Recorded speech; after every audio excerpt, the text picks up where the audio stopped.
Halo guys, balik lagi dengan saya Rizky. Kali ini kita akan mereview custom ROM AOSP guys. Oh ya, buat teman-teman yang baru aja datang di channel ini, saya ucapkan selamat datang dan jangan ragu-ragu, langsung aja klik tombol subscribe dan juga nyalakan lonceng notifikasinya. Oke, dan ini adalah AOSP Extended versi V8.1. Oh ya, ini masih versi yang unofficial ya.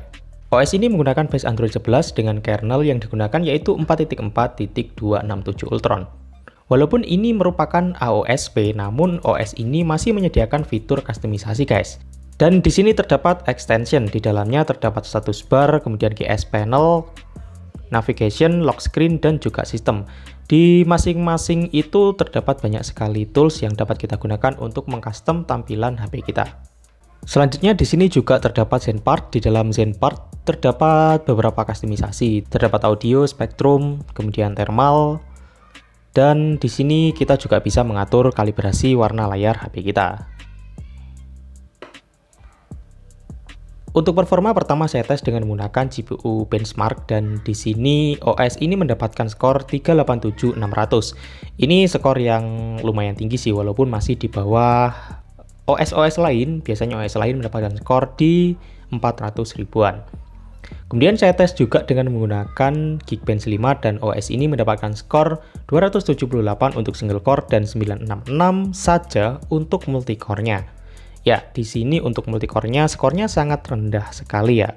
Biasanya OS lainnya itu mendapatkan skor di atas 1000 guys. Tentunya ini akan mempengaruhi performa HP kita guys. Selanjutnya saya tes dengan menggunakan CPU throttling dan ini hasilnya. Untuk grafik performanya di sini terlihat naik turun ya, tidak begitu stabil. Untuk performanya maksimalnya ada di 97,403 GHz, untuk rata-ratanya ada di 82,792 GHz, dan minimalnya ada di 75,779 GHz. Ini performa yang sangat rendah sih. Kemudian untuk maksimal CPU clock-nya ada di 1,8 GHz. Next kita tes untuk gamingnya. Pertama saya memainkan PUBG Mobile dan PUBG Mobile di sini mendapatkan settingan grafiknya ada di HD dan juga FPS high. Selama permainan game ini cukup lancar, saya tidak menemukan banyak lag di game ini, ya masih bisa berjalan dengan normal guys. Kemudian saya tes juga untuk bermain Asphalt 9. Di sini settingan yang saya dapatkan yaitu di rendah dan game ini juga berjalan cukup baik. Untuk saya pakai bermain hingga menyelesaikan satu musim masih oke, walaupun ada beberapa lag ya. Ya itu masih wajar sih.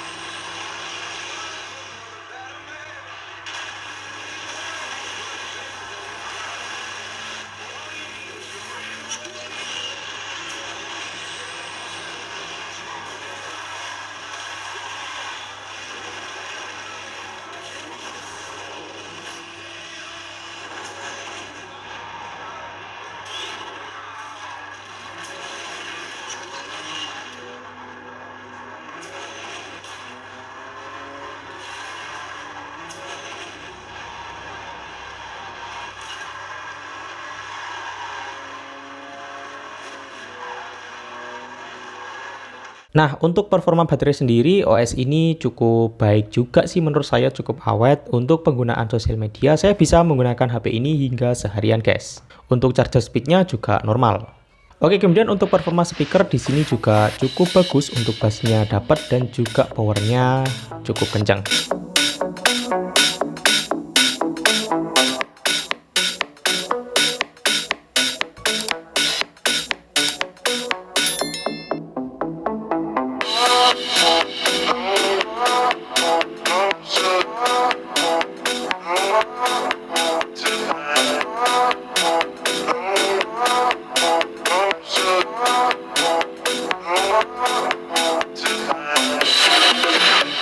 Beberapa hari ini saya sudah menggunakan OS ini sebagai daily driver saya, dan kelemahan yang saya dapatkan yang paling terasa yaitu OS ini berjalan cukup berat guys di HP saya.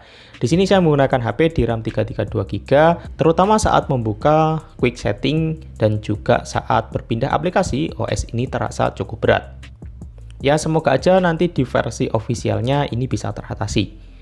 Dan selanjutnya tidak terdapatnya tombol untuk mengatur kecerahan otomatis guys, atau mematikan kecerahan otomatisnya. Jadi di sini untuk kecerahannya ini secara default diatur otomatis. Dan ini cukup mengganggu sih saat saya bermain game, dan untuk sensornya di sini tertutup tangan saya, sehingga untuk brightness screen-nya akan tiba-tiba menurun ataupun naik secara sendiri. Ini cukup mengganggu sih. Dan selama penggunaan OS ini saya juga menemukan beberapa force close. Di sini saat saya bermain YouTube, tiba-tiba saya mendapatkan force close guys. Oke, untuk kesimpulan dari OS ini, kalau kalian menginginkan OS dengan performa yang baik, kemudian untuk kebutuhan gaming, mungkin OS ini tidak cocok buat kalian. Karena OS ini berjalan cukup berat, terutama digunakan untuk multitasking. Ini sangat berat sekali guys. Jadi lebih baik kalian memilih OS lainnya. Oke, untuk penginstalan pertama kita masuk di recovery. Di sini saya menggunakan OrangeFog Recovery. Setelah itu kita pilih wipe dan kita pilih Dalvik Judge Data System dan juga vendor. Kemudian kita swipe ke kanan untuk proses penghapusan data. Oke, setelah itu kita pilih format. Di sini kita klik yes dan kita klik OK.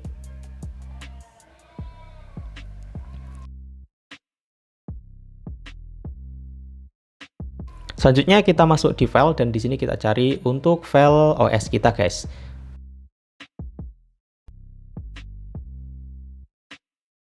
Setelah itu kita swipe ke kanan untuk proses penginstalan. Karena OS ini merupakan tipe vanilla, jadi saya harus menginstal GApps.